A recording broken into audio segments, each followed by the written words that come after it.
Le libre journal du lundi soir présenté par Romain Petitjean de l'Institut Iliade. Vive la civilisation européenne.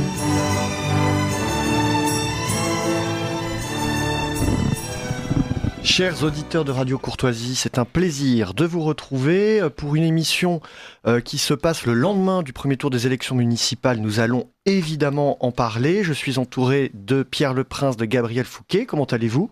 Bien et vous, Romain ? Merci, fidèle au poste. Et je reçois Marcel G, qui est auditeur de la promotion Isabelle de Castille de l'Institut Iliade, et Jacques Fierbois de la promotion Ulysse. Donc ce sont des stagiaires, des promotions en cours. Ils viennent d'ailleurs de faire leur 4e week-end consacré à séminaires et stratégies, donc essentiellement de la géopolitique. Ils sont avec moi sur le plateau de Radio Courtoisie pour évoquer différents sujets. Les municipales, nous allons en parler. Le thème ô combien précieux des libertés, qui sera celui du prochain colloque de l'Institut Iliade le 11 avril. Nous allons commencer un peu à défricher le sujet. Et nous allons parler aussi du phénomène. Alors on va voir s'il est massif, marginal, anecdotique, d'une sorte de retour en grâce d'un certain nombre de groupes populaires, enracinés, qui passent finalement un peu sous les radars des médias mainstream. Alors les élections municipales, il y a évidemment tout un tas d'enseignements qu'on peut tirer. Je voudrais rappeler le mien, je vous en avais déjà parlé lors de la dernière émission. Et c'est une forme de rappel. La politique commence le lendemain des élections. C'est-à-dire quand tout le monde a la gueule de bois, que tout le monde a pu faire son pari sur son petit cheval. Est-ce qu'il est arrivé en première, deuxième ou troisième position ? Toujours est-il qu'à partir d'aujourd'hui, ce n'est pas une personne extérieure à vous qui va s'occuper de défendre votre foyer, de vous nourrir sainement, d'éduquer vos enfants. Donc c'est pour rappeler que la politique, le politique est tout à fait dans vos mains, même si les élections sont intéressantes. Alors les enseignements, c'est que l'abstention reste relativement élevée, que des candidats qui font l'objet de commentaires sur les plateaux de télé ne représentent souvent, alors qu'ils sont arrivés qu'en première position, 10, 15, 20% à peine de la population. Donc ce n'est pas toujours très représentatif. On peut dire également que dans l'ensemble, les sondeurs, là aussi c'est une passion française, dans l'ensemble ne se sont pas trop trompés. J'ai regardé, la plupart des prédictions se sont révélées exactes. Également, ce qui était prévu par ceux qui suivent de près l'actualité politique, là, vous avez cette façon-là, c'est que contrairement à ce que un certain nombre d'états-majors de partis a pu dire, comme prévu, la gauche socialiste va s'allier au LFI, et c'est ce qu'il fait la force de la gauche dans ce pays. Ils le font à la fin.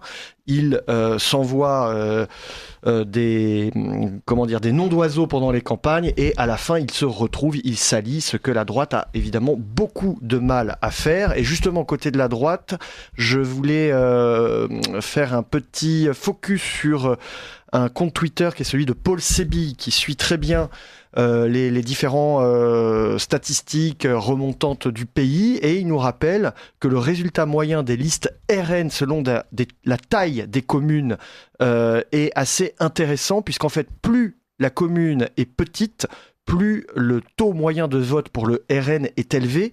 Pour les villes de 3000 à 5000 habitants, qui représentent quasiment la majorité des villes, je crois qu'on est à combien, 32 000 communes en France, il me semble, représente un taux moyen de vote de 30%, ça descend à 27% pour les villes de 5 à 10 000 habitants, de 26% de 10 à 20 000 habitants, de 21% pour les villes de 20 000 à 50 000 habitants, et ça chute à 14% en moyenne. C'est quand même en augmentation de 0,5 points pour les villes de 100 000 habitants et plus. Alors, évidemment, vous pensez tous à la ville de Nice, à la ville de Marseille, où Monsieur Alizio va se retrouver face aux socialistes, et Martine Vassal se maintient, donc on pourra évidemment en parler. Est-ce qu'il y a des tendances qui se révèlent dans tout ça ?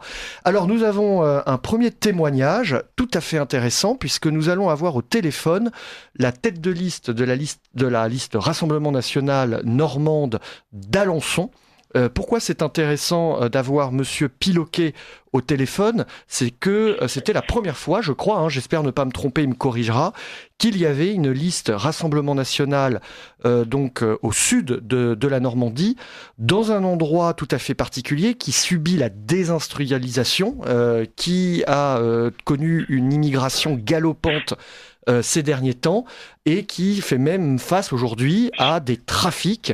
Je vous rappelle que les trafics notamment ont quitté les grandes villes pour aujourd'hui s'étendre dans absolument tout le territoire, dans nos petites campagnes. C'est dans ce contexte-là que s'est menée la campagne. Est-ce que, Oscar, vous nous entendez, Monsieur Piloquet ? Oui, bonsoir. Bonsoir, merci d'être avec nous sur Radio Courtoisie. Alors, je n'ai pas dit d'erreur quand je dis que c'était la première fois que le RN était présent dans la ville d'Alençon ? Tout à fait, oui. J'ai mené la première liste de ma famille politique, le Rassemblement National, aux élections municipales à Alençon, où aux précédentes élections, c'était un duel entre une gauche et une droite modérée et une liste d'extrême gauche qui était... on va dire, présenté à chaque élection. Et donc là, c'est une nouveauté. Et je suis fier d'avoir cette nouveauté, mais elle est effectivement intéressante comme objet d'étude. Et je suis heureux d'en discuter avec vous. Alors, en gros, vous avez fait combien de voix et ça représente combien de pourcents? Et comment la suite s'annonce pour vous? Donc, à l'unité près, j'ai obtenu 19% des voix. Donc, je suis distancé par une candidate de centre droit qui est bien implantée et mieux que moi depuis 10 ans. Mais l'eau de satisfaction, c'est que je dépasse la liste d'hiver gauche soutenue par le maire sortant. Et donc là, je me dirige vers une quadrangulaire, donc en ballottage défavorable, mais comme potentiellement la première liste d'opposition, en sachant que la liste d'hiver gauche de la majorité sortante est située à 17%, et celle de l'extrême gauche est située autour de 15%. Donc là, vous avez pu déjà, en 24 heures... avoir un aperçu de l'électorat qui s'est porté vers vous. Vous avez une idée, en scrutant un peu les bureaux de vote, d'une sociologie. Est-ce qu'elle est originale à Alençon ou pas? Alors oui, à Alençon, elle est circonscrite au quartier populaire de Courteil, qui est situé à l'est, à la périphérie de la ville. Donc c'est évidemment un quartier où il y a une population native plus importante que dans le quartier de Persaigne, par exemple, où on a plus des habitants issus de l'immigration. Et effectivement, j'ai gagné 2 des 20 bureaux de vote dans ce quartier précis. Et ça a effectivement créé une dynamique pour notre liste RN vraiment qui est particulière, supérieure au bureau de vote du cœur de ville, où nous sommes plus en rentrée comparé à la candidate de centre droit, et aussi la liste d'extrême gauche, dont la sociologie est d'ailleurs principalement en reflet, on va dire, de la liste de centre droit. Donc on sait que les élections, c'est la sociologie qui peut jouer énormément. Est-ce qu'il y a tout de même eu, au cours des débats, au cours de cette campagne, des grands projets, des grandes orientations qui ont permis à des programmes de se confronter réellement? Est-ce qu'il y a eu un réel débat d'idées programmatique, ou est-ce que, comme on peut malheureusement le constater dans d'autres villes, on est plus sur une capitalisation autour de l'image, ou que ce soit du candidat ou du parti? Est-ce que là, il y a eu un débat d'idées? Je pense qu'il y en a eu un, oui. Alors, nous, moi j'ai travaillé autour d'un programme local, c'est-à-dire j'ai pu notamment, vous parliez de mesures phares, on a un beau monument historique, la Halle au Blé, un bâtiment circulaire où je veux instituer une halle gourmande pour créer de l'affluence en cœur de ville, car c'est un vrai sujet pour les commerçants, pour les habitants, car il y a un peu comme dans toutes les villes moyennes, vous savez, cette déperdition avec des commerces qui ferment et à l'inverse des épiceries ou des barbershops qui ouvrent. Donc évidemment, c'est un thème qui est important, je dois dire, comparé à d'autres campagnes municipales qui ont été très tendues, avec des noms d'oiseaux, la nôtre a été plutôt de bonne tenue, et on a pu confronter nos idées. Et je suis fier en tout cas d'avoir pu m'appuyer sur des colistiers vraiment enracinés dans le paysage, qui ont chacun pu apporter leur pierre à l'édifice sur le sujet, comme je le disais, donc du commerce, mais aussi sur le sujet de la santé. J'ai un médecin qui est membre du parti de l'UDR, et évidemment sur le sujet de la sécurité, de l'éducation. Donc au final, j'ai pu transposer sur le plan local notre combat pour le Rassemblement National. Donc quoi qu'il arrive, et on vous souhaite une bonne fin de campagne, vous rentrez donc au conseil municipal. En 2 mots pour les électeurs, les auditeurs qui sont aussi électeurs de Radio Courtoisie, quand on rentre au conseil municipal, même dans l'opposition, on se choisit une forme de délégation, on intervient sur des thèmes en particulier ou vous avez vocation, en tant que tête de liste, à prendre la parole sur tous les sujets? Alors, effectivement, il y a une différence entre les conseillers municipaux de la majorité, dont certains disposent d'une délégation, ils peuvent être adjoints au maire ou conseillers municipaux délégués, donc eux, ils sont vraiment effectivement dans la prise de décision, dans l'exécutif local, et il y a les conseillers municipaux d'opposition qui, eux, subissent, on va dire, plus ce qui est mis en place par la majorité, puisque le mode de scrutin en France favorise quand même, permet quand même de dégager une majorité claire, et donc voilà, moi j'ai pas envie de présumer évidemment de l'issue, mais selon cette issue, soit je serai effectivement le chef de l'exécutif local, soit je serai plutôt un conseiller municipal d'opposition qui aura davantage, je dirais, plutôt un rôle de lanceur d'alerte, d'observateur, pour déjà essayer de faire valoir le programme que nous avons défendu lors de cette campagne et d'être attentif sur des possibles dérives, comme on a pu en voir. Et voilà, on peut s'appuyer sur vraiment l'action de conseillers municipaux d'opposition dynamique, médiatisée. Je pense à Isabelle Surplis, qui est un bon exemple, qui a mis vraiment à profit ce mandat pour mettre en lumière des défaillances de la part de la mairie de Saint-Chamond, si je ne dis pas de bêtises. Voilà. Et donc moi, si c'est la situation dans laquelle je serai, voilà, j'assumerai ce rôle d'opposition, évidemment de manière exigeante, constructive. On n'y est pas encore. Il y a de grandes chances que vous alliez jusqu'au bout, évidemment. Alors justement, avant de se quitter, est-ce que vous avez déjà fixé un cap pour cette campagne de deuxième tour? Quel message vous allez envoyer aux électeurs, soit ceux qui sont restés chez eux, soit ceux qui peuvent basculer de votre côté d'une certaine façon? Alors, moi, ce que je peux vous dire, et une donnée qui me semble importante et qui peut être transposée dans les autres élections, c'est, voilà, je suis candidat de la liste Rassemblement National. Un certain nombre de mes électeurs ne se sont pas déplacés car ils ne sont pas forcément préoccupés ou du moins intéressés par les questions locales. Je veux aller à la recherche des abstentionnistes. Là, vous voyez, il se trouve qu'on est plus d'une action militante dans un bureau qui est concerné par cette abstention. Et on va intensifier jusqu'à vendredi, jusqu'à la fin de la campagne, pour aller parler à ces gens-là et aussi pour parler sans doute à une droite qui n'a pas de compromission, qui veut une vraie alternance et qui souvent s'allie avec le Rassemblement National. Et c'est à peu près les deux piliers sur lesquels j'ai appuyé pour gagner. Très bien, merci d'avoir été avec nous dans le studio de Radio Courtoisie. Il y avait une question de Marcel G en face de moi, très rapide. Oui, bonsoir Oscar. Je me suis renseigné donc sur la campagne et j'ai vu que Michel Génois avait proposé une liste dissidente vis-à-vis de son ancienne camarade, Madame Douvry. Je me demandais, est-ce que vous avez essayé d'effectuer un rapprochement avec ce candidat qui n'a pas été qualifié au second tour? Je ne pourrais pas aller dans le détail. Je peux néanmoins vous dire qu'on a eu un certain nombre de convergences, un respect mutuel, et j'espère aussi, même si je voulais pas aller dans cette précision locale, compter sur une partie de ces électeurs qui d'ailleurs en fait on fait fronde vis-à-vis de Sophie Douvry, de ses méthodes, de sa dérive un peu vers une gauche bobo.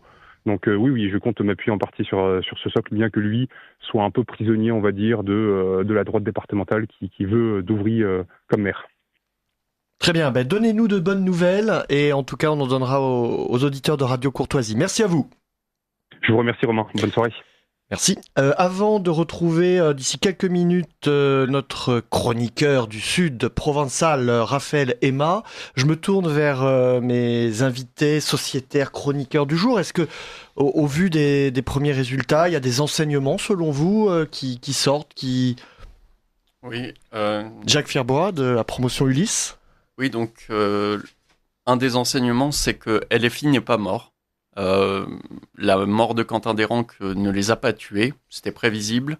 Ça s'est exprimé de manière particulièrement visible à Toulouse, où le candidat LFI a fait un score assez surprenant et passé devant le candidat PS, et on a appris très rapidement que les deux listes allaient fusionner pour le second tour, et donc sont en ballottage très favorable face aux divers droites sortants, Jean-Luc Moudenc. Et bon, au-delà de la course pour cette mairie en particulier, ça montre que LFI, malgré ses outrances, est toujours une force avec laquelle il faut compter à gauche et que la gauche ne gagne pas sans LFI et donc qu'elle finit par s'allier à LFI et que on n'est pas sorti de ce paradigme. Oui. Il y a une forme dans le commentaire politique de théâtre qui plaît beaucoup aux médias et aux spectateurs. La réalité du terrain, c'est que, d'ailleurs, quel que soit le côté du spectre politique, les gens se fichent un petit peu des oukases qui sont faits contre tel ou tel candidat pour telle ou telle raison. Je pense même qu'ils en ont un peu soupé. Et pour ceux qui font l'effort de sortir de chez eux pour voter, il y a même presque un geste de rébellion à aller contre ce qui est dit par les appareils ou les médias. Oui, et c'est plutôt bon signe. Ça veut dire que les gens votent quand même pour des idées. Et pas pour des polémiques, que ce soit à gauche ou à droite, finalement, il y a quand même une adhésion idéologique à des programmes, à des visions du monde qui s'opposent, et les gens ne vont pas arrêter de voter pour la gauche parce qu'elle est violente, et même cette gauche qui fait la fine bouche avant les élections, au moment décisif, elle se rappelle que ses idées sont de gauche, et il serait bien que la droite le rappelle aussi. Il y a effectivement une adhésion idéologique, et on le voit tout de même pour LFI. Il y a ce qui avait été un peu, conceptualisé par Terra Nova au profit au départ du Parti Socialiste, c'est-à-dire un nouvel électorat populaire immigré et des profs de centre-ville. Finalement, c'est LFI qui récupère cet électorat. Oui, alors à Saint-Denis, c'est particulièrement croustillant avec la victoire de Bali Bagayoko. C'est Krusty, c'est le nouveau fast-food à la mode. Qui bat, et ils ont fêté ça très sobrement avec des tam-tams et des fumigènes, qui bat Mathieu Hanotin, candidat PS. Et voilà, bon, c'est assez logique. Là où la démographie correspond à ce que Jean-Luc Mélenchon appelle la Nouvelle-France, il est logique que les représentants soient également issus de la Nouvelle-France et que cette gauche blanche qui croyait pouvoir continuer encore longtemps, finalement vit peut-être ces derniers jours. Je crois que Saint-Just disait que la révolution dévorait ses enfants. Désormais, c'est plutôt la révolution qui dévore ses parents. Il y a un peu de ça. Alors, nous continuons cette analyse avec donc Raphaël Emma, que j'ai au téléphone. Raphaël, vous nous entendez ? Oui, vous m'entendez correctement ? Oui, parfaitement. Alors, je pense que vous êtes à la fois, vous, un acteur, mais aussi un observateur de la vie politique. Quels enseignements pouvez-vous nous transmettre ce soir ? Tout à fait. Alors, j'ai construit un peu ma chronique aujourd'hui avec une volonté qui était celle de venir mettre un petit peu le focus sur les différentes candidatures qui pourraient rallier à la mouvance identitaire qui se sont présentées justement durant ces élections municipales. Parce que je pense qu'il y a certains endroits, certaines configurations où il y a eu des choses intéressantes et où des tendances à la droite du RN se sont dessinées. Alors, il se passe parfois des choses intéressantes dans les élections locales françaises, ça arrive. Des signaux faibles, que les grands médias préfèrent souvent ignorer, mais qui disent quelque chose de profond sur l'état de notre pays et l'avancée de nos idées. Prenons l'exemple de Segré dans le Maine-et-Loire. Dans ce territoire mêlant population ouvrière et rurale, la liste menée par Jean-Eudes Gana vient d'obtenir 21,72% des voix et 7 élus municipaux. Un résultat qui mérite qu'on s'y arrête quand on connaît la radicalité du candidat.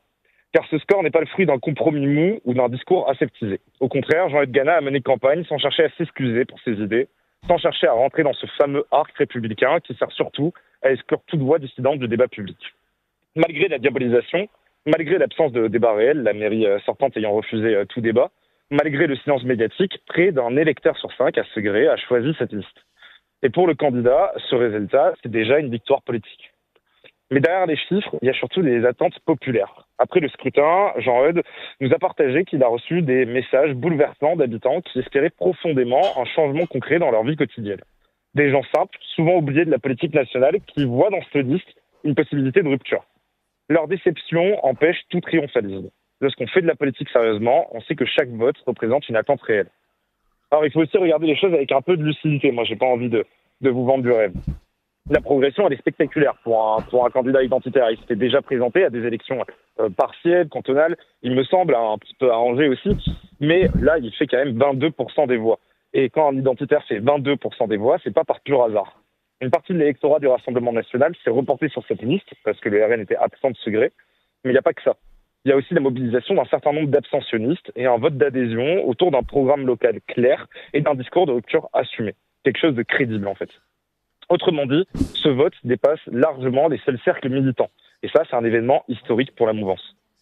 Segré, c'est pas un cas isolé, puisque vous avez aussi à Dunkerque, alors ça a été largement commenté sur Radio Courtoisie, à Dunkerque, une autre liste issue de la mouvance nationale a créé la surprise en faisant 20% des voix alors qu'elle avait été désinvestie par le Rassemblement national à cause de la présence d'un porte-parole de l'Action française dessus. Là encore, malgré les obstacles, malgré l'isolement politique, malgré la pression médiatique, des identitaires, des nationalistes ont créé la surprise à l'échelle institutionnelle. Ces résultats, ils dessinent peut-être une stratégie politique que certains commencent à comprendre, celle de la bataille municipale.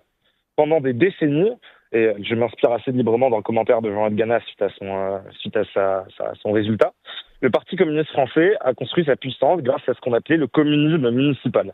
Des milliers d'élus locaux, notamment dans ce qu'on appelait la banlieue rouge, des réseaux militants, une implantation concrète dans les territoires qui a même d'ailleurs laissé des traces dans les noms des rues. Quand vous allez dans les banlieues parisiennes, vous voyez des rues Maurice Thorez, des rues Stalingrad, etc.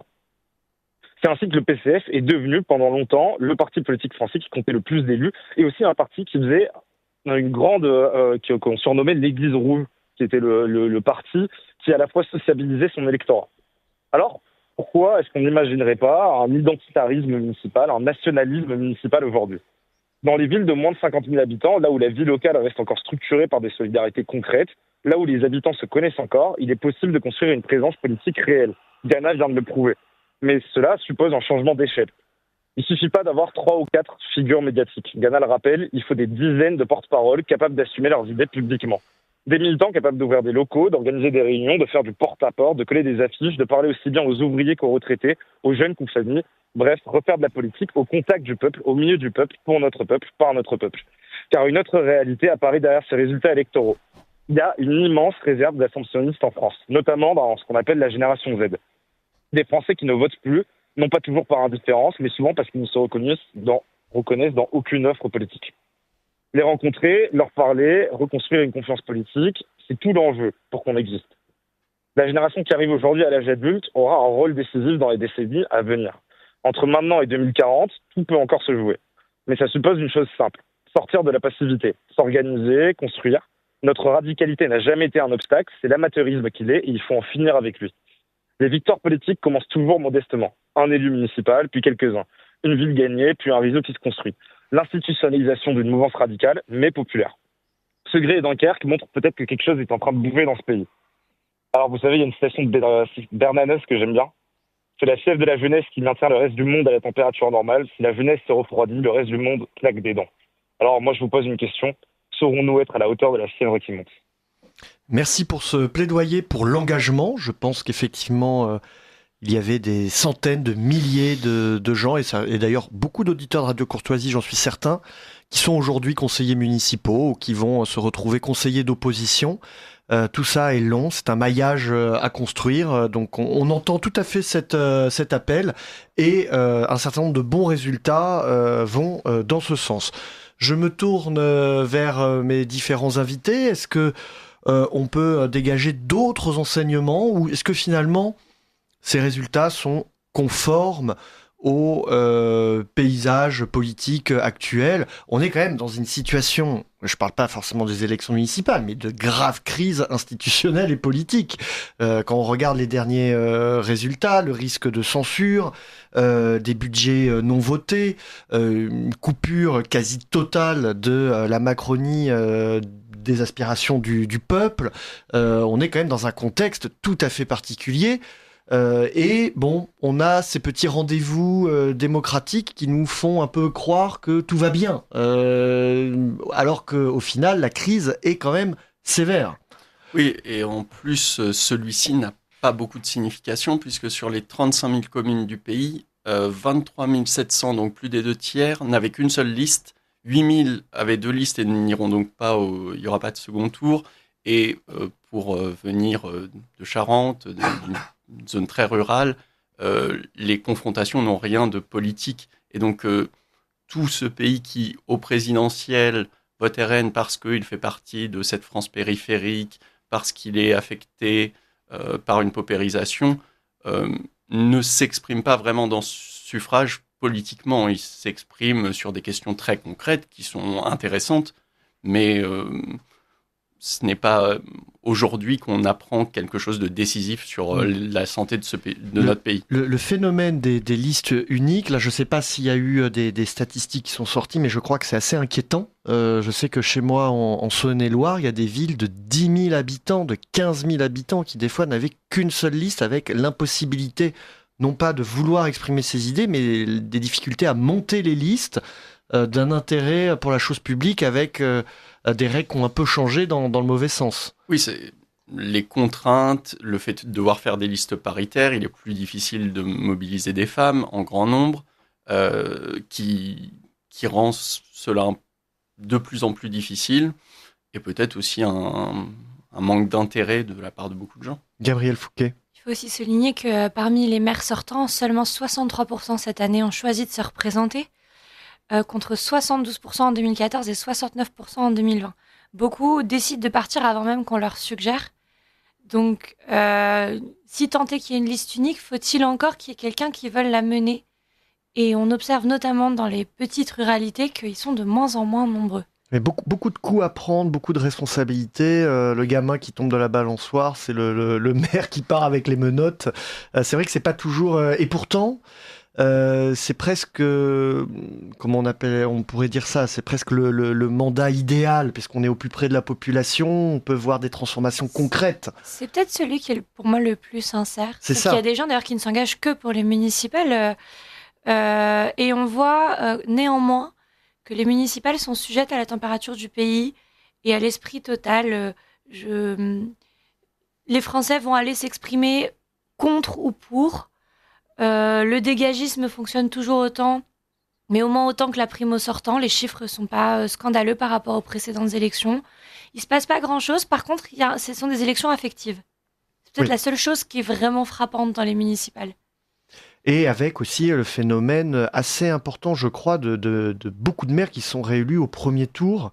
Notamment, on l'a vu du côté du RN ou de listes de droite qui ont réussi, entre guillemets, leur pari. Ils ont transformé l'essai. Ils ont transformé l'essai. Et là, pareil, on est un peu en contradiction avec une forme de théâtre médiatique qui essaye de présenter le premier parti d'opposition de France en espèce de diable horrible. Bon, les gens concrètement revotent pour le diable à chaque élection. C'est quand même, voilà, il y a un décalage bizarre. Mais encore une fois, c'est parce que, comme le soulignait Jacques tout à l'heure, on vote moins pour une idéologie au municipal qu'on ne vote pour une personne ou un projet à échelle locale. Donc, RN ou pas RN, si le bilan est bon, le bilan est bon. Et on l'a vu même dans des villes beaucoup plus grandes, y compris pas étiquetées RN. Enfin, David Lisnard, 81%, il arrive en tête dans tous les bureaux de vote de la ville. 88% la fois précédente. C'est quasiment soviétique comme résultat. La Côte d'Azur peut faire un petit jumelage avec la Corée du Nord, c'est ça que... Non, je ne pense pas. Effectivement, j'ai vu ce plaidoyer. Pierre Le Prince, je crois que vous aviez une première pause musicale à proposer aux auditeurs de Radio Courtoisie. Tout à fait, Romain. Alors, pour ce premier interlude, je voudrais vous parler d'un groupe actif depuis 1973, avec une dizaine d'albums au compteur, une quarantaine de concerts par an, 4 Zéniths, 4 Olympias et des centaines de milliers d'auditeurs sur les plateformes de streaming, mais une exposition médiatique proche du néant.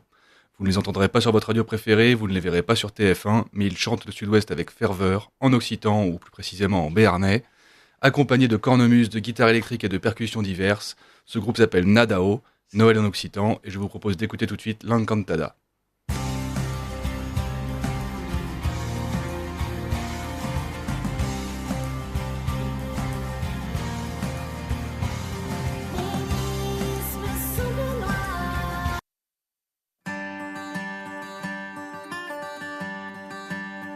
Patapim, patapam, no sei d'on he sortido, no m'ha pas brigues piatte, m'he pergut su pique la ham i la set. Patapim, patapam, no sei so qui m'arribo, i c'è una de pietat que em ballo su camí, que camina tot dret. No sei parlo su nom, da jo que l'encantado, da la bene passaggio che mi así tu matí a l'argüet.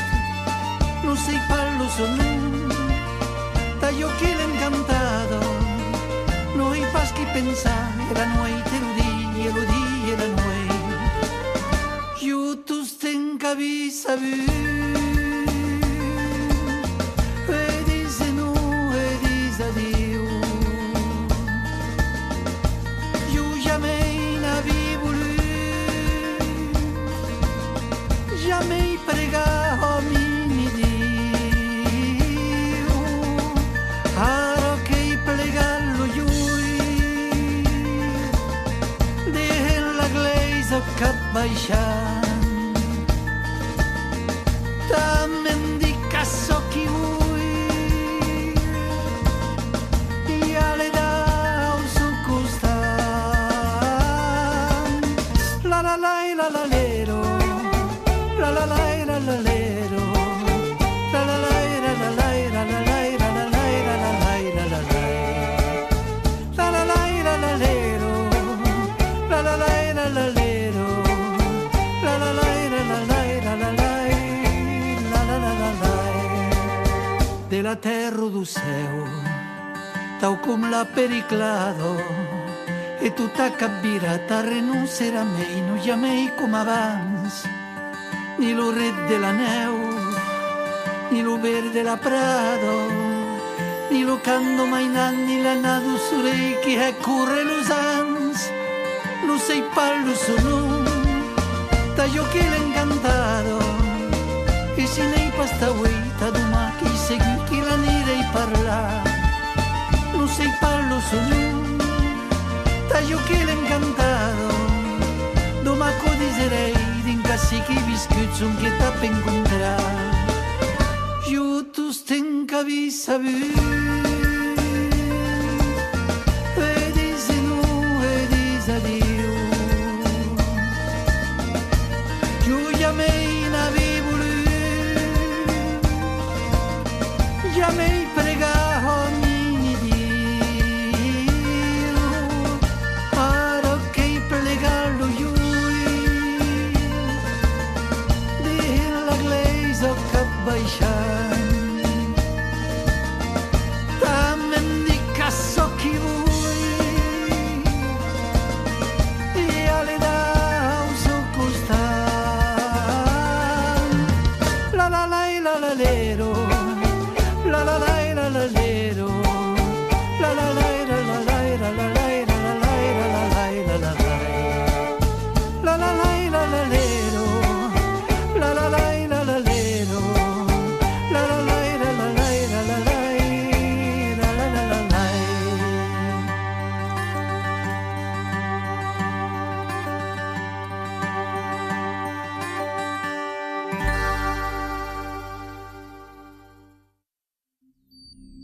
Vous appréciez cette émission? Alors aidez Radio Courtoisie à en produire d'autres. Rendez-vous sur soutenir.radiocourtoisie.fr. Merci d'avance. Le libre journal du lundi soir présenté par Romain Petitjean de l'Institut Iliade. Vive la civilisation européenne.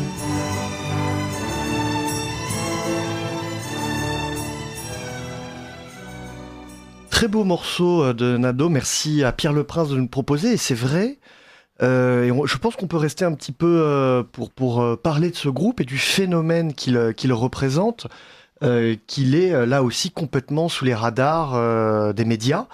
C'est un phénomène qu'on retrouve ailleurs d'ailleurs, hein. Il y a dans le cinéma, il y a des films qui peuvent des fois cartonner en province et qui ne montent même pas à la capitale et donc dans les grandes rédactions. Il y a dans l'art une forme d'art caché qui ne va pas aller jusque dans les grands musées ou dans les grandes galeries. Et donc ce groupe Nado, qui est un groupe occitan, qui se rattache d'une certaine façon un peu au mouvement néo-folk, on peut le revoir aussi en Bretagne, a finalement une forte connotation identitaire, et il a su trouver son public. Gabrielle Fouquet, vous qui l'appréciez aussi, c'est un phénomène important, marginal? Alors, Nado, c'est 50 ans de carrière. C'est un Grand Rex en 2025, le Palais des Congrès à guichet fermé le 7 février dernier, 3723 places. C'est plusieurs zéniths, 4 fois l'Olympia, le Zénith de Pau avec 6 dates ajoutées à force de la demande, et 4500 places vendues en moins de 24 heures. Des millions d'heures d'écoute sur YouTube. Enfin, forcément, en 50 ans de cumul, vous avez un public. Et surtout, Nado, ça part vraiment de la volonté de transmettre une langue. Ça a été créé par un groupe de professeurs, ils sont 3 ou 4, selon les périodes de leur existence. Et la volonté, c'était de transmettre la langue occitane qui risquait de disparaître. Et c'est un tel succès qu'en fait, les gens chantent leurs chansons sans forcément parler occitan, ils apprennent les paroles De la même façon que vous avez chanté Dragoș Tadindei sans parler roumain, vous pouvez chanter Nado. Et ça a même été un tel succès pour la remise en valeur de musique occitane plus classique, plus folk, qu'une de leurs chansons a été tellement écoutée qu'elle est devenue l'hymne du club de football de Toulouse. Alors que les Toulousains ne sont pas tous occitanophones, si je puis le formuler comme ça. Mais ils ne sont jamais mentionnés nulle part. Télérama n'a pas l'air fan de l'Occitanie, pourtant ils sont bien heureux d'aller prendre le soleil dès le mois de mars, quand les rayons reviennent. Et en plus de ça, il y a une volonté... Peut-être pas assez exotique, ils aiment bien la diversité quand... Voilà. Mais Nado, en plus, ils sont pour la part professeurs d'histoire. Et leurs chansons racontent l'histoire du pays occitan. Et c'est un groupe donc autant pédagogique que festif finalement. C'est aussi une très bonne leçon pour les personnes d'un âge avancé. Vous pouvez rester en forme et tenir des zéniths entiers à 65, 70 ans. Ça conserve. Mais surtout, voilà, il nous intéresse peut-être plus particulièrement ici, puisque Nado, c'est symptomatique du centralisme culturel français. Il commence tout de même à être âgé, ce groupe. Est-ce qu'aujourd'hui... donc c'est un phénomène, vous l'avez dit, ils remplissent des zéniths. Et ils collaborent avec des jeunes. Alors voilà, est-ce que en France, il y a une forme de... Est-ce qu'ils ont créé une dynamique, un mouvement est-ce qu'il y a une relève à Nado? Est-ce qu'il y a une relève à Trianne? Est-ce qu'il y a une relève dans d'autres régions? Je ne sais pas si parmi les amateurs de musique autour de ce plateau, Pierre Leprince, vous êtes notre spécialiste musique, est-ce que vous pensez qu'ils sont isolés ou est-ce qu'on peut en faire un porte-étendard d'autres choses? Alors, le côté confidentiel n'exclut pas qu'il y ait un vrai public qui aime ces choses-là. Donc, il y a des groupes, certainement, dont moi-même j'ignore le nom, qui cartonnent en Bretagne, qui écument les fest-noz et qui vendent leurs CD, mais qui, effectivement, se limitent à une zone culturelle bien définie. Après, il y a un engouement naturel, effectivement, pour ce genre de son, parce que tout le monde n'écoute pas, effectivement, les lauréats des dernières victoires de la musique, par exemple, dont on a parlé le mois dernier. Théodora, on en a bien parlé. Et donc il y a un véritable engouement et une véritable appétence pour le retour à la musique traditionnelle et au terroir. Donc un groupe comme ça qui peut devenir locomotive pour des groupes plus jeunes, effectivement, les en jouant en première partie ou en collaborant avec eux. J'ai d'autres groupes, moi, dans ma besace, dans cette mouvance, qui sont plus jeunes et qui, on leur souhaite, en tout cas, auront peut-être le même succès que Nado. Ouais. Mais voilà, je ne peut pas parler d'une tendance globale.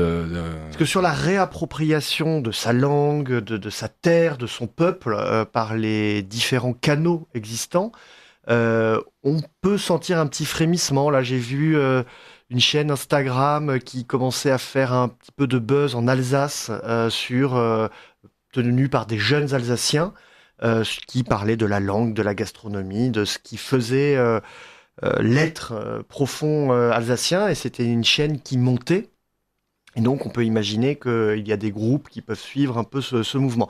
Alors côté Bretagne, on en a parlé, il y a quand même eu il y a 6 mois les artistes bretons qui ont commencé à s'inquiéter de la chute du mouvement breton, de la baisse du nombre d'élèves dans les écoles d'Iwan, du nombre de musiciens de sonneurs qui baissaient, des associations de maintien et de défense des traditions qui baissaient, un mouvement assez infiltré par, on va dire, la gauche morale qui a un petit peu embarqué les aspirations identitaires dans des délires souvent gauchistes, et on voit souvent que le régionalisme des fois fricote d'un peu trop près avec la gauche et finalement crée les conditions aussi des fois de sa perte. Il y a plusieurs facteurs, en tout cas pour l'ouest de la France. N'oublions jamais que malgré son histoire, l'ouest de la France reste un territoire profondément de gauche et républicain. Mais surtout, on paye aujourd'hui la facture de ces gauchistes qui sont les premiers à avoir un peu voulu faire ressortir les langues régionales, machin, mais qui restent profondément marxistes et donc matérialistes dans leur approche de la culture. La culture, ça se consomme. La culture, c'est folklorique.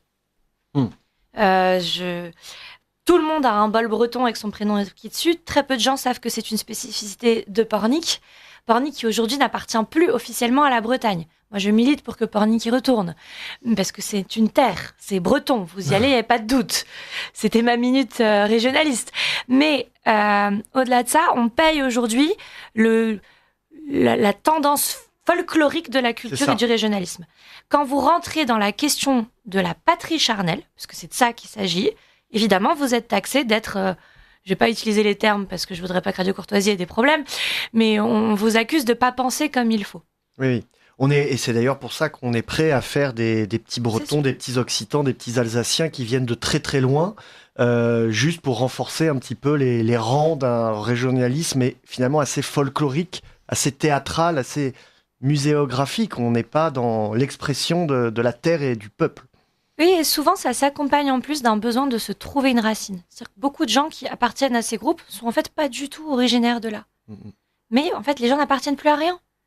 Donc c'est l'ambiguïté. Ceci dit, on ne peut voir cela que d'un bon œil. Bien sûr. Là, on est en train d'essayer de scanner finalement le mouvement. Et puis, on peut ne pas désespérer d'arriver un jour au stade de l'Irlande qui a une culture et une politique de protection des cultures régionales et des langues régionales, puisque le gallois est une langue, mais le gaélique, est une langue, mais les différentes, si vous voulez, counties irlandais, pardon pour l'anglicisme, ont chacun leur identité et sont protégés par l'État. Et peut-être qu'un jour, je fais ce vœu, j'y crois peu, mais je fais ce vœu, la France y arrivera. Une petite remarque sur ce phénomène de NADO ou des groupes régionalistes? Non, écoutez, on en parlait avec Jacques juste avant, mais il y a un article de la revue Éléments justement qui dit que NADO a été ce 68 art bien évidemment, mais comme beaucoup de 68 art aujourd'hui c'est calmé. Et est-ce que Jacques, tu as la phrase précise? Oui, il a dit dans une interview, quand on lui parlait de son passé militant, je ne renie pas mes couches culottes, mais je n'en porte plus. Ah, c'est pas mal. Donc voilà, ils ont eu un passé de gauchiste dans les années 70, dont ils sont détournés. Il est devenu un chanteur identitaire régionaliste. La plupart des anciens gauchistes sont devenus des affreux néocons qui veulent faire la guerre et mettre la terre à feu et à sang, donc il s'en est quand même bien sorti. Ce qui est intéressant aussi avec NADO, c'est que c'est, je trouve, d'une grande qualité artistique, et c'est un peu ce qui manque souvent dans ces choses folkloriques, parce que les instances de légitimation culturelle poussent à ne pas exprimer son terroir, et donc les auteurs, par exemple, je prends la littérature, mais ça vaudrait pour toutes les formes d'art, essaient d'effacer ça et de rentrer dans la collection blanche de Gallimard, par exemple, en littérature, et ce qui permet à un Mélenchon d'affirmer que les Antilles sont supérieures culturellement à la Lozère. Mais parce que s'il y a un grand auteur en Lozère, qu'est-ce qu'il va faire? Il va monter à Paris et effacer le fait qu'il vient de la Lozère. Donc avec NADO, je trouve qu'on a à la fois quelque chose alors que les instances de légitimation culturelle ignorent, mais qui a la qualité et a le terroir. Et c'est une alliance que j'espère on va pouvoir retrouver dans les années à venir dans plus de contenu culturel. Oui, c'est ce qui en fait une forme de puissance, parce que justement, il s'assoit sur le territoire et sans passer sous les fourches codines des appareils, pour faire le parallèle avec les élections municipales. Alors, chers amis, je voulais quand même qu'on parle du prochain colloque de l'Institut Iliade. Je vous rappelle que c'est le samedi 11 avril 2026 à la Maison de la Chimie. Vous pouvez prendre votre place sur le site Institut Iliade. Alors, il y a une nouveauté, c'est le grand bal. Donc là aussi, précipitez-vous parce que je pense qu'on fera le plein. Et si vous voulez guincher pour des scottish, des cercles circassiens, des mazurkas. Qu'est-ce qu'il y a, Gabriel? Vous voulez pas guincher? Non, vous m'amusez de temps en temps, Romain. Vous guinchez et vous suivez non pas des comptes Instagram, mais des chaînes Instagram. Je crois que vous vieillissez légèrement. Je boomerise, ok. J'assume tout. Sachez-le. Non, en tout cas, la pub est faite sur un thème qui me paraît absolument majeur, c'est celui des libertés. Donc tout cela, tous nos sujets, nous les abordons dans un contexte liberticide, c'est-à-dire que il y a tout un appareil législatif qui empêche la libre expression d'un certain nombre de sujets, de mots, de références, donc qui peuvent tout à fait cadrer la liberté d'expression notamment. On le verra d'ailleurs dans ce colloque que quand on est privé de liberté, ça peut prendre des formes tout à fait différentes. Quelqu'un qui se fait débancariser, c'est un phénomène qu'a connu l'Institut Iliade. Nous recevrons d'ailleurs Martin Sellner, un philosophe de formation qui est aujourd'hui un militant identitaire. Je crois qu'il a eu près de 100 fermetures de comptes en banque. Donc il nous expliquera comment on peut continuer un petit peu à faire vivre son idéal et à s'engager dans des privations de ce type-là. Mais pour un journaliste, c'est compliqué. Il y a une forme de carcan liberticide. Il y a, pour les gens qui militent, un carcan liberticide. Il y a de moins en moins de manifestations qui peuvent se passer en France parce que très rapidement on se fait embastiller, etc. Donc évidemment, on va parler la disparition d'un certain nombre de libertés, mais nous allons surtout nous interroger sur leur nature. De quoi parle-t-on exactement? Et peut-être que pour mener avec vous cette discussion dans ce studio et avec vous, chers auditeurs de Radio Courtoisie, il y a une des idées fortes, je pense, que les libertés personnelles, individuelles, qui aujourd'hui sont absolument proclamées par tout le monde et par les politiques, mais comme par les consommateurs, prennent le dessus et sont finalement une forme de cache-sexe de ce que sont les libertés concrètes et réelles. Concrètement, aujourd'hui, des gens peuvent proclamer la liberté de changer de sexe. Les gens ont la liberté de pouvoir acheter ce qu'ils veulent, quand ils veulent, en passant par-dessus les frontières du monde. Donc il y a une forme d'hédonisme et de liberté débridée pour les individus, mais est-ce que ça ne se fait pas au détriment des libertés concrètes, collectives, politiques? Oui, alors, la période est liberticide parce que des libertés, on pourrait dire qu'il y en a trop et qu'il faut bien faire des arbitrages entre elles, entre la liberté du professeur de donner son cours en éclairant ses élèves du mieux qu'il peut, et puis la liberté de ses élèves de ne pas être choqués, de ne pas être scandalisés, et il faut arbitrer. Et ça part du principe que d'une définition moderne de la liberté où tout le monde jouit de liberté égale, qui part de l'individu, cette fiction, plutôt que de la communauté. Et quand on accordait des libertés autrefois, on les accordait au nom de la communauté. Et par exemple, si on prend la liberté académique, c'est intéressant qu'elle se définit comme une liberté pour les enseignants d'accomplir leurs obligations d'enseignement et de recherche, donc d'accomplir leurs obligations. La liberté impliquait une obligation, alors que les libertés qu'on vante aujourd'hui n'en impliquent pas. Et donc on a droit. Oui. C'est la liberté, c'est le synonyme d'un droit à faire quelque chose. Et qui n'implique aucune obligation.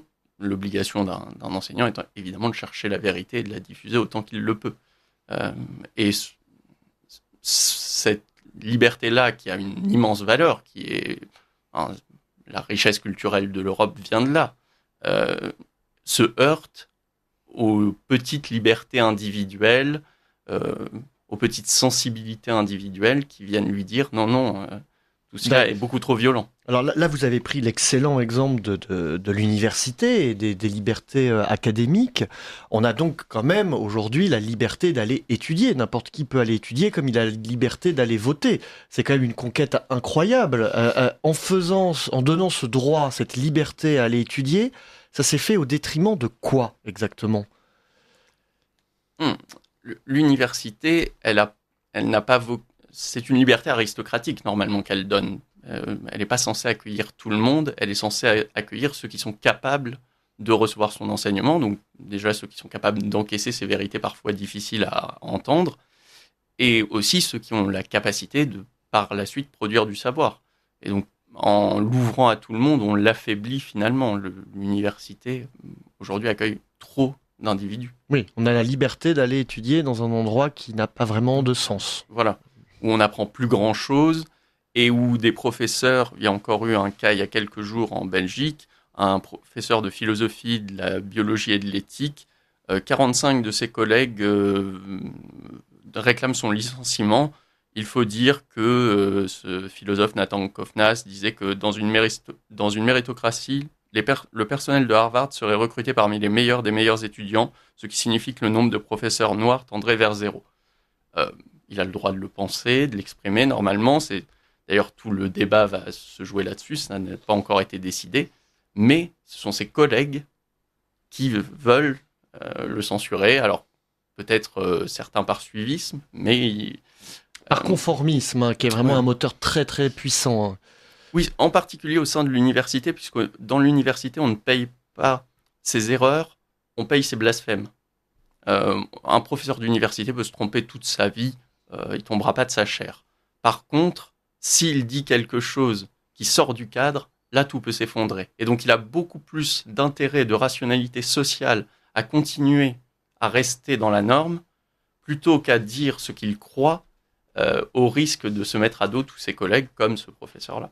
Donc, le conformisme a une forme de doxa, et pour vous, un peu le contraire de la liberté académique. Oui, mais c'est quelque chose peut-être qui est cyclique dans l'université. C'est-à-dire que tendanciellement, c'est un lieu qui va se scléroser, et c'est peut-être là un espoir, va appeler une réforme, des choses à l'extérieur. On a vu ça peut-être à la fin du Moyen-Âge avec une scolastique qui devenait un peu redondante et puis qui a appelé des Montaigne, des Descartes, qui du dehors sont venus la revivifier. Et aujourd'hui, on voit des journaux qui commencent des journaux des idées controversées, une université à Austin, au Texas, qui accueille les étudiants pour qu'ils puissent discuter ces questions qu'ils n'ont pas l'occasion de discuter dans les universités classiques.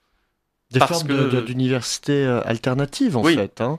Puisqu'il faut quand même dire que, alors peut-être je me trompe un peu, hein, je me tourne vers l'ensemble du plateau, que cette tradition de la confrontation des idées, du disputatio, fait partie tout de même de notre tradition. Enfin, c'est quand même un des fondements de notre université. Quand on pense aujourd'hui que, je crois que c'est Boucheron ou Demoule, enfin un des deux, qui interdit aux professeurs de son université d'acheter des livres qui pourraient sortir de la doxa de la gauche morale hors sol. C'est-à-dire qu'il ne dit même pas qu'il ne faut pas le critiquer, le chroniquer, le lire. Il empêche, il interdit l'achat de... Voilà, donc on se retrouve dans une université extrêmement partisane où il n'y a pas cette confrontation d'idées. C'est quand même une nouveauté. Oui, parce que...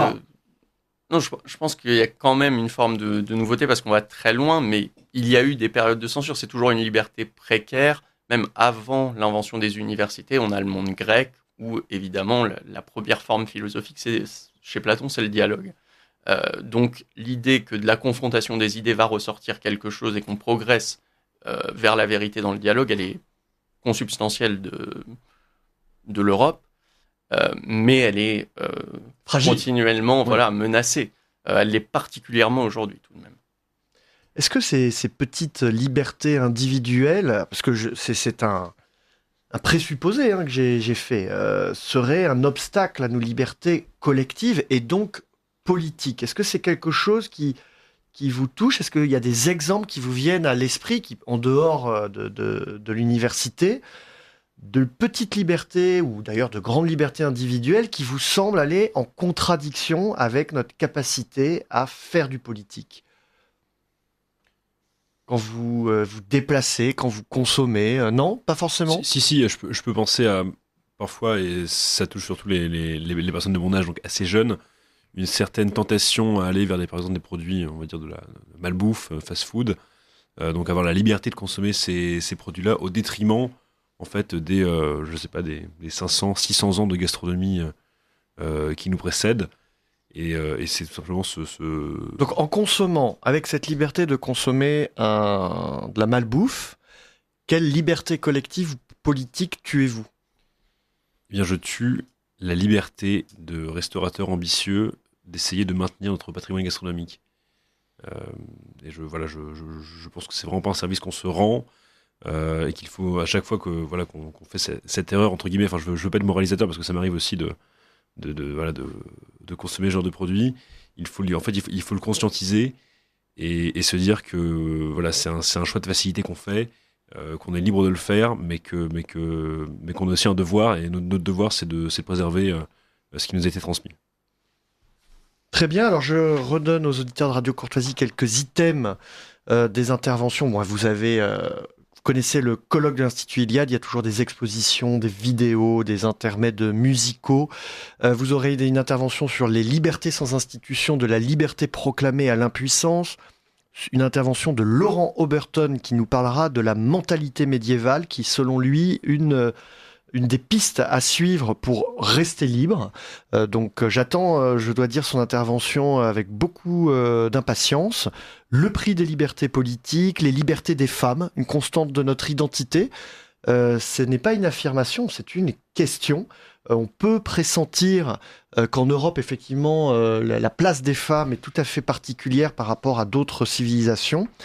Est-ce qu'elles sont réellement leur liberté un indicateur, un marqueur d'une spécificité de la civilisation européenne?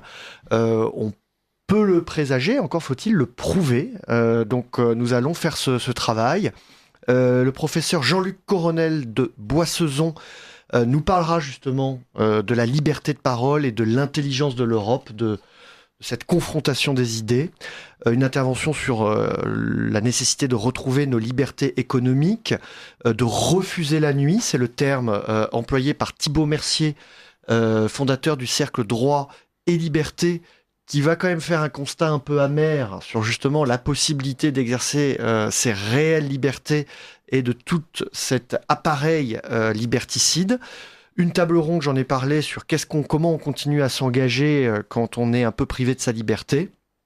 Et deux plaidoyers qui seront importants, je pense. Celui de Thibaut Gibelin, qui nous parlera de la liberté nécessaire pour les peuples, pour se constituer en tant que peuple, pour rester, se maintenir dans leur être profond. Un peuple vivant doit pouvoir, d'une façon ou d'une autre, être libre, non pas asservi, non pas vassalisé. Donc il aura une vision, on va dire, un peu macro de la liberté.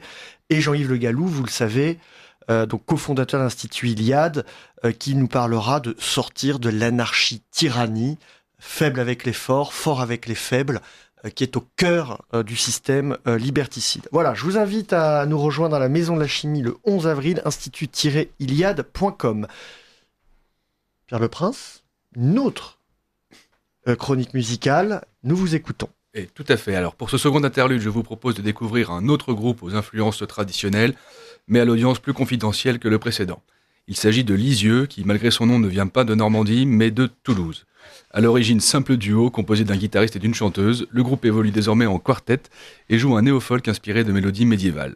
Le morceau que je vous propose de découvrir s'intitule Lys Noire et est extrait de l'album Abide, paru en 2022. Bonne écoute et rendez-vous le mois prochain pour une nouvelle chronique.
Autour d'un verre, le rendez-vous poétique du libre journal Vive la civilisation européenne.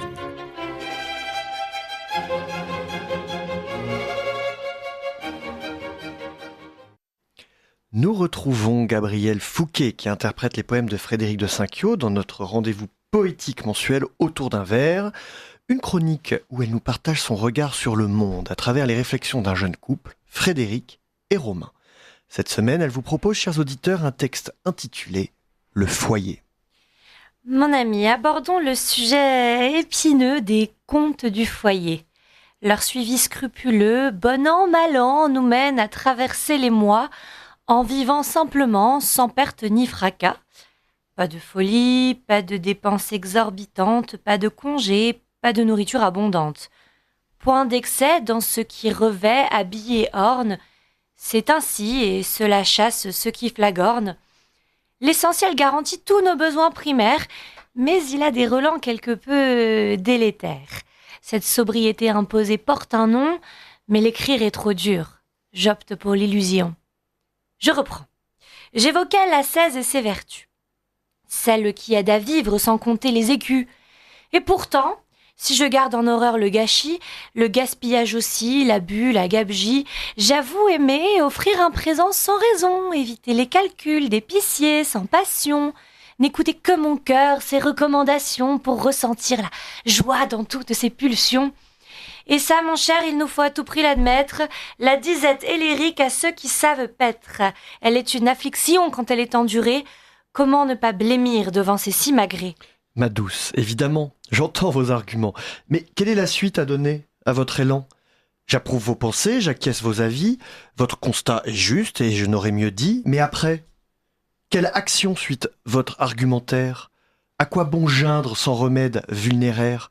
Nous vivons simplement, c'est un fait, c'est ainsi, le répéter en vain n'enrichit votre vie. Monsieur, vous me parlez ici ex cathedra. Cessez de pontifier du haut de votre toit, redescendez à mon niveau et écoutez. Je n'avais pas fini de bien ratiociner. Je serai selon vos vœux plus expéditive. Ne me rapprochez pas d'être approximative. J'évoquais avec vous la veule économie, car je me projette en maîtresse du logis. Être mère au foyer, éduquer nos enfants, j'y songe, oui, comme mon tutor de beaux plans. Mon tendre, dois-je aussi courir après l'argent ? La famille ne se brade pas à l'encan. Mais c'est une ineptie. Taisez-vous, sapristi, voulez-vous bien cesser d'interrompre en plein cœur la démonstration que je mène à cette heure ? Le ton comminatoire accompagnant vos gestes n'a s'accorde point à votre allure modeste. Madame, poursuivez. Oh non, j'ai terminé. Enfin, mon ami, vous êtes bien susceptible. J'ai parlé vite et faux, mais je suis corrigible. Je suis à votre écoute. Assis sur mon séant, discutons, ma chérie, de votre emploi du temps. Ce que vous évoquez avec moi en confiance doit être approfondi, en dépit des finances. C'était le rendez-vous poétique, donc nous saluons son auteur, que l'on embrasse très fort. Et Gabriel Fouquet, vous gardez le micro puisque vous sortez votre boussole artistique, culturelle, et vous nous guidez avec les auditeurs de Radio Courtoisie dans les méandres de la culture. Comment vous parler de la liberté sans vous infliger un discours de plus sur les libertés en péril ? Je ne répéterai pas ce que nous venons de dire ce soir, ajoutons simplement que nos libertés ne sont pas toujours ôtées à un peuple. Très souvent, ce dernier les cède, volontairement. Ou plus précisément, il en confie la gestion à une autorité commune, tyran, assemblée, président jupitérien, vous voyez le problème. Vous attendiez peut-être la liberté guidant le peuple d'Eugène Delacroix ou Va pensiero de Giuseppe Verdi, voire même une célébration d'artistes dissidents. Mais la lycéenne en lettres que j'étais m'a rattrapée. J'ai passé, voyez-vous, mon oral du baccalauréat de français sur un extrait du discours de la servitude volontaire d'Étienne de la Boétie. Un éblouissement. L'auteur l'a écrit au même âge que l'adolescente que j'étais alors. Il est mort à 32 ans, à peine plus âgé que la femme que je deviens. Contrairement à l'étudiante, le texte, lui, n'a pas pris une ride. Il vibre de la passion de la jeunesse, mais rayonne déjà de la sagesse érudite de l'humanisme au sens propre. Celui qui croit, dans la lignée de Cicéron, que la culture parachève les qualités naturelles de l'individu. Que l'homme est proprement façonné par sa civilisation, qu'il la porte en lui comme l'homme de Vitruve contient dans ses proportions tout le monde qui l'entoure. L'argument de la Boétie tient en quelques lignes. Un tyran ne peut rien seul. Il lui faut des gardes, des conseillers, des relais. La tyrannie n'est donc pas une force extérieure, c'est un consentement intérieur. Soyez résolus de ne plus servir, et vous voilà libres, nous dit-il. Ni geôlier, ni oppresseur dans cette phrase, juste nous-mêmes qui décidons et assumons nos choix. La Boétie n'attribue pas la servitude à la force, il l'attribue à l'oubli. Pourquoi obéit-on ? Parce qu'on a toujours obéi. Parce qu'on a cessé d'imaginer qu'on pourrait faire autrement, et la liberté qu'on n'a jamais connue ne nous manque pas, elle n'a même plus de nom. La privation la plus profonde n'est pas celle qu'on vous inflige, c'est celle à laquelle on s'habitue au point de ne plus la sentir. On ne peut vous confisquer que ce que vous reconnaissez comme vôtre. Le reste, on vous convainc simplement que cela ne vous appartient pas. Vérité inconfortable, surtout à l'heure de la victimisation permanente. Mais l'inconfort gratte, il agace, il réveille. La Boétie n'a rien publié lui-même. Son seul héritier fut Montaigne, qui dit de leur amitié cette phrase impossible à imiter et que nous connaissons tous, parce que c'était lui, parce que c'était moi. Un jeune homme qui écrit dans l'ombre, un ami qui garde des inconnus, qui recopie ensuite, finalement une chaîne de transmission toujours pas brisée. Et cette chaîne passe par des livres, des colloques, des salles de concert où des milliers de gens chantent dans une langue qu'ils reconnaissent comme étant la leur, une langue qu'ils refusent d'oublier. Le 11 avril prochain, l'Institut Iliade réunira à la Maison de la Chimie des Européens debout, des jeunes gens de bonne volonté pour parler de leur liberté au pluriel, pas de la liberté abstraite qu'on invoque sur une estrade le 14 juillet. De liberté concrète, incarnée, enracinée, celle qui suppose d'avoir de la mémoire, qu'on sache encore ce qu'on est, d'où l'on vient et ce qu'on refuse de perdre. Alors je voudrais terminer en m'adressant à ces jeunes gens d'avril qui ont, grosso modo, l'âge qu'avait Étienne de la Boétie quand il a écrit son discours. Lisez la servitude volontaire, ne la bachotez pas, entendez-la comme un rappel. La liberté ne se réclame pas, elle se pratique. Dans la langue qu'on choisit de parler, dans les œuvres qu'on choisit d'aimer, dans les questions qu'on choisit de poser et dans les combats qu'on choisit de mener. Elle se pratique en ne demandant pas la permission à qui que ce soit, elle s'embrasse. D'ailleurs, qui ici demande la permission pour embrasser ?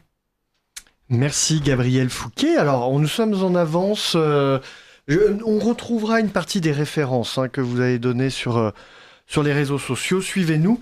Il nous reste quelques minutes pour... finir de parler de ce thème passionnant des libertés. On déflore le sujet. J'ai commencé, moi, de mon côté, à essayer de réfléchir sur les libertés qui me manquent, que j'aimerais reconquérir ou que je sens en disparition. C'est pas un exercice simple à faire. C'est plus la réflexion de notre ami Laurent Oberton, qui m'a donné une piste, puisque en fait au Moyen-Âge, il y avait peut-être un certain nombre de libertés qui n'existent pas aujourd'hui, mais il y en a une qui devait exister et qu'on n'a plus aujourd'hui, c'est celle de protéger sa famille et son foyer, la liberté, tout simplement de défendre concrètement au seuil de la porte de son foyer, pourquoi pas la cogner à la main, ce qui nous est le plus cher, ses enfants, etc. Aujourd'hui, c'est une liberté qui nous est quasi interdite. Vous connaissez un petit peu le code constitutionnel en France. Voilà, donc je pense que si on met ça sur la table, ça peut mettre un peu de profondeur sur la nature et sur finalement la nature et le degré de nos libertés. Est-ce que vous, Jacques Fierbois, je rappelle que vous êtes stagiaire de la promotion Ulysse, il y a une liberté, des libertés qui vous manquent ou qui vous semblent en danger ? Une liberté qui me semble en danger, c'est la liberté de se promener la nuit. Parce que en fait, une liberté, c'est pas seulement un droit abstrait, quelque chose qu'une instance nous autorise à faire, c'est quelque chose qu'on peut concrètement faire ou non. Ça n'a pas grand sens d'être libre parce qu'on nous a autorisé. Est-ce que concrètement on peut le faire ? Et se promener la nuit, peut-être un peu sous, c'est quelque chose que on pouvait faire plus facilement il y a quelques années qu'aujourd'hui. Et le travail sur les libertés, il est profondément politique parce que c'est ce qui va produire les libertés, ce n'est pas seulement les lois qui vont autoriser certaines choses aux citoyens, ce sont aussi les conditions concrètes. On n'est pas libre de se promener le soir si on n'est pas libre de rentrer c'est tranquillement. Intéressant, on peut quitter le cadre juridique et finalement vision un peu contractuelle de nos libertés. Si on n'a pas, mais vous comprenez, monsieur, vous n'avez pas signé le contrat, c'est normal que vous soyez pas libre. Il y a des choses qui soit se prennent, soit se font naturellement. C'est un peu ce que vous dites. Oui, voilà. La liberté est avant tout liée à des conditions concrètes plus qu'à des lois. Très bien. Marcel G., stagiaire de la promotion Isabelle de Castille. Alors oui, donc au-delà d'être stagiaire de la promotion Isabelle de Castille, je suis également militant identitaire de terrain. Donc c'est un peu une tarte à la crème, mais je pense qu'aujourd'hui on perd de plus en plus la liberté de s'engager. Lorsqu'on est militant identitaire, on fait face pour n'importe quelle action à de la garde à vue. Et en fait, il faut se dire que tout militant identitaire, un tant soit peu engagé sur le terrain, va vivre comme quelqu'un sous contrôle judiciaire, va avoir des conversations qui se suppriment automatiquement. Sans avoir commis aucun délit, en fait. Aucun délit voilà, c'est le simple fait d'exister, de tenir une position qui... Nous avons des idées radicales mais parfaitement entendables que nous souhaitons faire que nous souhaitons partager au grand public, et pour cela nous sommes criminalisés. Donc voilà, souvent pour des délits de presse, on va dire. Oui. Au-delà de l'action, c'est les têtes qui sont sondées. Exactement. Et donc voilà, il y a une certaine lourdeur à chaque fois qu'on descend dans la rue. Bon, déjà évidemment de se retrouver réveillé à 6h du matin, mais surtout de ne pas pouvoir vivre normalement. Bon, je vous engage tout de même à l'engagement. Merci à tous pour votre écoute. Nous nous retrouvons dans un mois.